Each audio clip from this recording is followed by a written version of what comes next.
Spice Girls, you got the Bangles and the Go-Go's, you got Cover Girls, Sweet Sensation, Sister Sledge, Emotions. You can go back to the Supremes, and I know that there were no award shows back then like this, but to say that we have more MTV awards than any other girl group is just, to me, that's huge. I don't know why. I think it's because that's a pop crossover show. It's you know what I mean? It's mostly predominantly a white-based fan base, a white fan base demographically. So to have that and to have done that and still hold the record for that to this day, we were the baddest bitches that ever did it. Come on, I'm like, not TLC, not, you know, Destiny's Child, not SWV or Jade or all of those great groups. Brownstone, like, come on, man. That is huge. I'm so proud of us for that. Woo, for many things, but that's really great. Thank you thank you, Jay. Oh my gosh. Mwah, mwah, mwah. Thank you for that. Seriously. You are welcome. So we're not just going to talk about Dawn's past. We're going to talk about the present, the future, her record label. She has an upcoming book and a lot more. So I got my questions. I got my quotes. Yes, okay. All right. I'm ready for your quotes. I am ready for your questions. Okay, so I'm going to start off with this scenario and get your thoughts. Okay. Okay. In 1990, En Vogue released Hold On. It was the first song, and it was a hit. It was massive. From that album sold over 3 million copies, probably more. In 1991, Jodeci released their first single. It didn't do so well. Really? Their second, it's called Gotta Love. A lot of people don't know that. Wow, no, exactly. Wow. They wanted to release it, and Andre Harrell told Puffy at the time, if this flops, I'm going to fire you.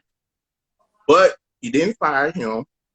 They let them release the second single, and it became a hit. And their album sold 3 million copies, like En Vogue's first album. Exactly. Now, when it was time to renegotiate their contract with Uptown Records, which was owned by Andre Harrell, they brought in Suge Knight. Y'all know Suge. What? Yeah. I didn't know this. To help renegotiate their rate. And I think he helped Mary J, because Casey was dating Mary, get a better rate. Wow. So my question is, do you think if En Vogue was a male group, they would have gotten a better negotiation rate for their second album? Because Jodeci, after that, they had mansion, they had cars, and they were just rich. Good for them. So do you think that? Good for them. I don't know, unless I think the key to that whole thing happening for them was, as crazy as it seems, Suge Knight. Suge Knight didn't play. But I've heard over the years, that he would strong arm people, meaning sign this fucking contract with a gun to your head. I mean, you know what I'm saying? It was like he would bully people into signing with him.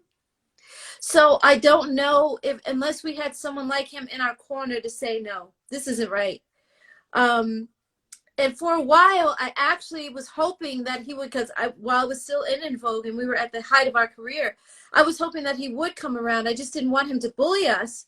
But like, let me represent you guys just for this and make sure you get more money, and then I'll walk away, you know, and let you have a different manager or something.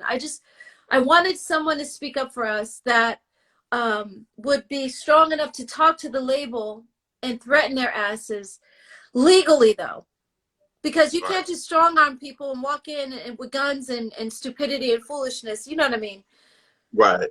Although the music industry is built on the backs of people that were doing, you know, moonshine, like with Ahmet Erdogan and his brother. I forgot his name, but him and his brother started with moonshine. They started Atlantic Records. They started a business selling moonshine, and then they sold that business to Seagram's, which became Seagram's. Oh, okay. Yeah, and then they started a music business, which was Atlantic Records. So I mean, this business is built on. It's built on handshakes. It's built on. It's a lot of, what do you call them? Gangsters. You know what I Right. mean? It's built on gangsters. So from back in the day, it's just the way that it was. And you're talking about what do you call them? The mobsters, the mob. Yeah. The mob created the music business. So there's a lot of dirt and a lot of stuff. I mean, it's just the way that this business was built. So it's not surprising of what happened to us. I just wish that someone like Suge or someone with a badass reputation of saying no. We're not having this shit. Y'all are gonna pay them right now. You're gonna tear up that old shit, and you're going to renegotiate what these girls deserve and give these girls what they deserve. You know what I mean? Right. And so I don't know if that necessarily would have happened with Suge, because I think once you're down with Suge, you sign your name on the you sign your life away. Right, Yeah. pretty much. So how much would that have benefited us? I don't know. I don't know. I just wish that, because to me, the power that we had was the four of us together.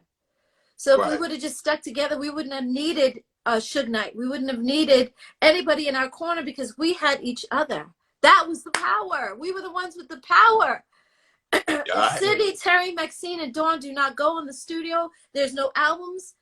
There's no money. You guys are not making shit until y'all motherfuckers make sure you renegotiate with us. The four of us are standing together in solidarity, arm in arm in arm. I can't do it by myself, but we're arm in arm, and we're gonna